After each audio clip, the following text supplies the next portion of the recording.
Good evening बच्चों, आज हम लोग करेंगे क्वेश्चन नंबर 4, जिसमें क्वेश्चन में कहा गया है कि a dimensionless quantity never has unit. तो देखिए, पहली बात तो डायमेंशन लेस का मतलब क्या होता है वो समझ लें हम। जैसे एक हम जानते हैं एंगल जो होता है वो एंगल होता है आर्क अपॉन रेडियस, ये हम सब जानते हैं।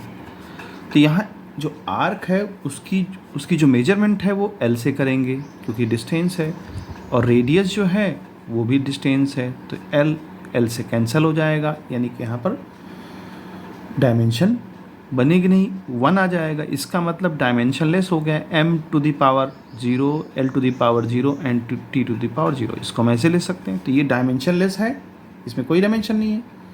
लेकिन अगर हम इसको देखें, एंगल का यूनिट जो होता है वो रेडियन होता है। हम जानते हैं एंगल का यूनिट जो है रेडियन होता है। तो ऐसा तो है नहीं कि डायमेंशन अगर इसमें नहीं है तो यूनिट नहीं है, एक बात।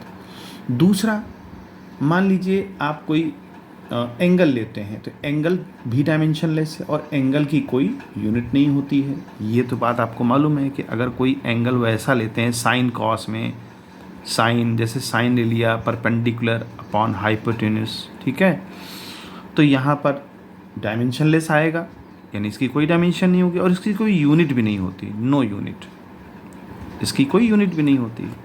अब एक थर्ड एग्जांपल बात कर लेते हैं, स्ट्रेन, ठीक है। स्ट्रेन देखिए, स्ट्रेन का फार्मूला होता है change in length upon original length, ठीक है। तो यहाँ पर जो इसकी डायमेंशन बनेगी वो एल बनेगी और यहाँ भी एल बनेगी, लिहाजा इसका डायमेंशन लेस हो जाएगा क्योंकि इसकी कोई भी डायमेंशन नहीं बनेगी, कैंसिल हो जाएगा, 1 आ जाएगा। और इसकी कोई यूनिट भी नहीं है, नो यूनिट। तो यहाँ पर बात समझ में ये आई कि ज़रूरी नहीं कि जिसकी डायमेंशन हमारी ना हो उसकी यूनिट ना हो, यूनिट हो भी सकती है। जैसे एंगल में यूनिट है हमारे पास रेडियन, और यहाँ स्ट्रेन पे नहीं है, तो समटाइम्स मे बी और समटाइम्स मे नॉट बी। तो जैसे पहला इसने आंसर दिया है नेवर हैज़ यूनिट, तो ऐसा तो है नहीं, तो ये ऑप्शन आपको गलत हो जाएगा, यूनिट तो होती है।